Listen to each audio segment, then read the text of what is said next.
life. I don't know everything now, but wisdom will be shared through my observations and strife. I'm an entity of the galaxies, here to prevent eternal tragedies, poetically inclined to spit a rhyme, equipping you with the tools to find your soul to forever bind.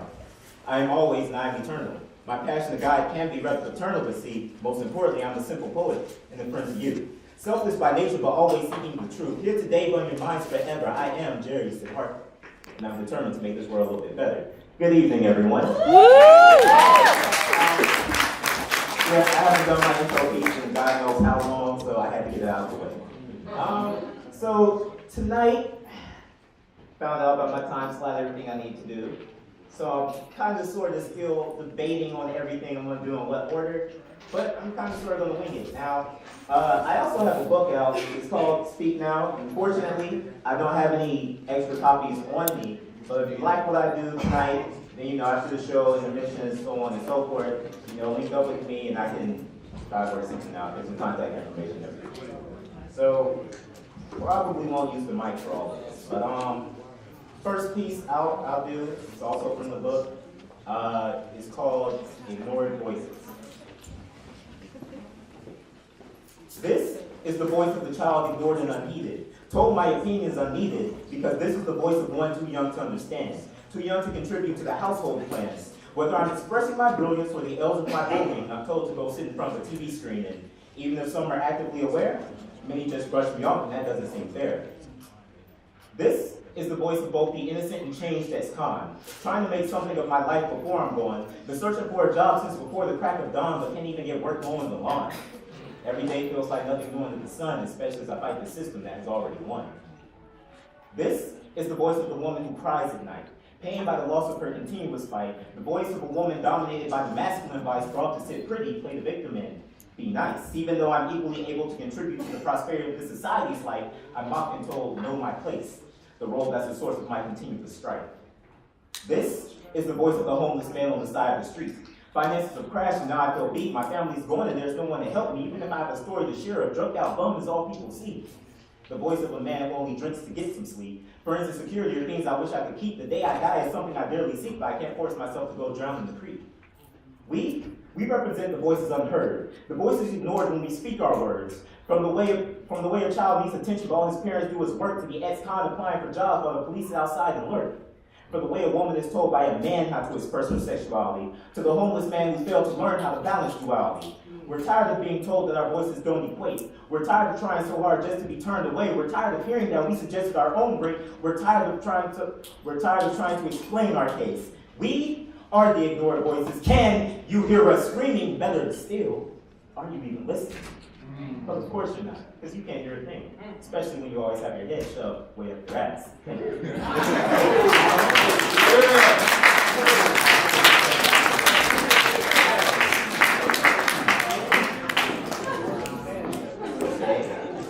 So, this next piece I'm going to do, well, it's not in the book, or the one I wanted to do is not in the book, but my phone's kind of sort of not in my pocket. Like I thought, but I think it's still on the table. So I'm debating on whether it's going to do something else on my head or something like that. Oh, never mind. The bike helped me out.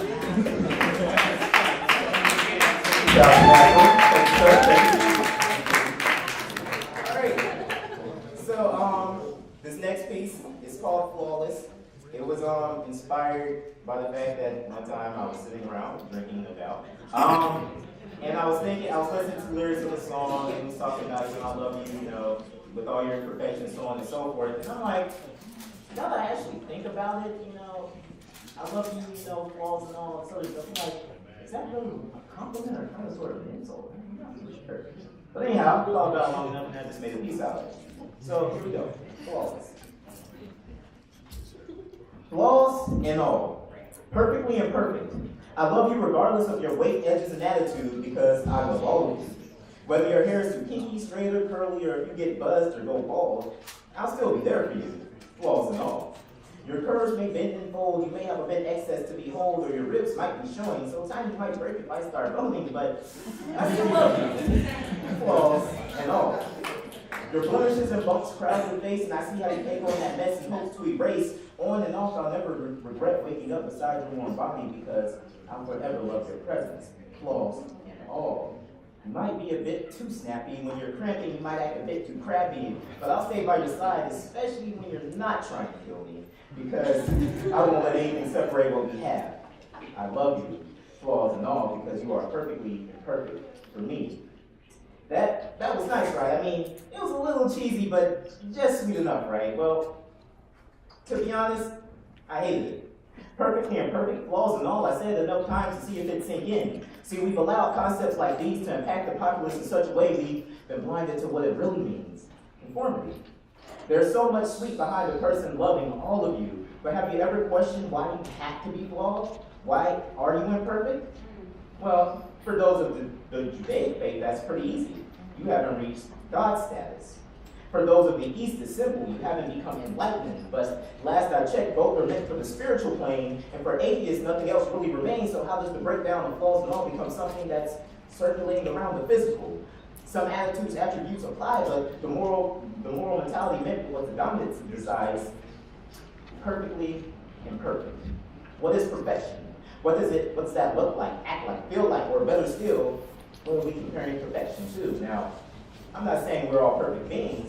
I'm just challenging the imagery we bring when we write songs, fit pieces, and or use pickup lines. I'm challenging our beliefs when we self-reflect and say such things. I'm challenging the flaws that we call flaws.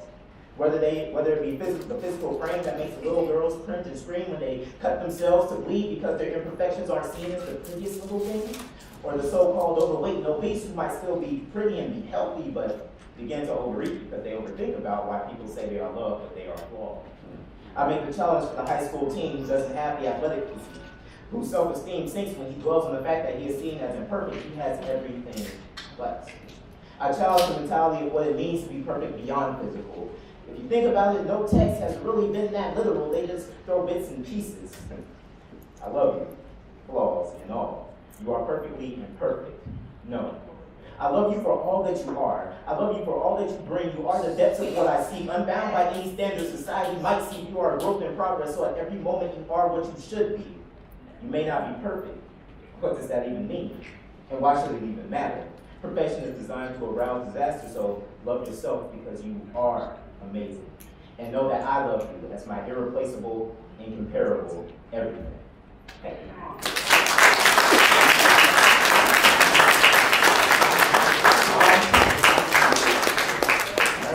So for this opening portion, I think the next piece I will do, I'll have to do it without the microphone, but it's called The Drug and/or The Overdose. Whichever style you feel like messing with.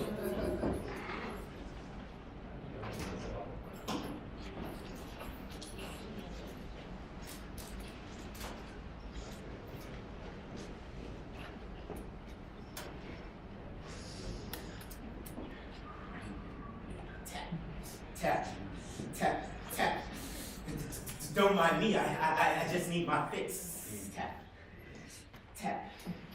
You know, at one time, everything was cool. I remember when I was little, I used to show so much promise. People will look at me and tell me that I'm what success is. I used to excel in the ways of this superficial world. I followed all the rules and mastered this systematic hell, but as I got older, the taps, they got louder. The more my eyes opened, the less I could hear reason around me. The loud taps had drowned out all life, and I just sit dazed in the room and just trying to fly. Tap, tap, tap, tap. But my days in the haze, while blaze is what helped me raise myself over the selfish craze of the world, as I felt it raise me in immorality while it praised foolishness. But being blaze just wasn't enough. Tap, tap, tap, tap. I was suffering in this world, irked and confused, for I knew not my purpose, nor what I was to do. Lacking love and separating myself from all who knew, I was cursed with a rebellious mind. I refused to mold to this world's standards, ignored what this capitalistic society decided based on greed, and running from organized religion, I decided to pray in my own shrine, hoping that in time God would answer me. But it didn't. Well, not in the timely manner, so I said, fuck the manner, and I put the manner into my own hands, and I tried a bit of self-discovery. Tap, but I still couldn't figure it out, so I decided to try different coping methods. Tap, Once the cigarettes were nasty, but the nicotine had me hooked until one day I took a look and I saw the liquor and weed and thought that was exactly what I need. Tap twice and content with what it means, just being young and having fun, using it as a placeholder until I found something legal, assuming that I would never hit the needle. But instead, I ate the shroom, and while sitting in my room, I began getting visions of doom. My body began to warp as my mind began to zoom. I was on a different level. So I decided to go up to the next level, and I tried X, tap 3 times, and what was next? Well, I tried that line, and even though I had reached cloud 9, that had fucked with my mind. So I decided to embrace a new duet, and X became my X in that line and left my mind. Tap 4 times. The new method was meth, and I had the sister heroin right there, but I had to sip on the wine, and I also contemplated time. The needles, they were injected. The 2 drugs, they had me hectic. Now I'm suffering, restless, and reckless. The loud taps, they just keep hitting me in my head. All I hear is tap and tap, over and over. My mind is dark, and I'm growing insane, and now my body feels drained. Tap. I'm preparing my last hits, the cigarettes, weed, liquor, shroom, the cocaine, ex-meth, and heroin, and now even the pills, they're all part of today's last drill. I don't belong in society, and I give up trying to find my way. So I hope you've learned something that I've shared with you on my last days. Tap, the same drugs I used to cope with this world, the ones that made it intolerable. Tap, I prepare my last taps. Tap, my very last taps. Tap, my last taps today.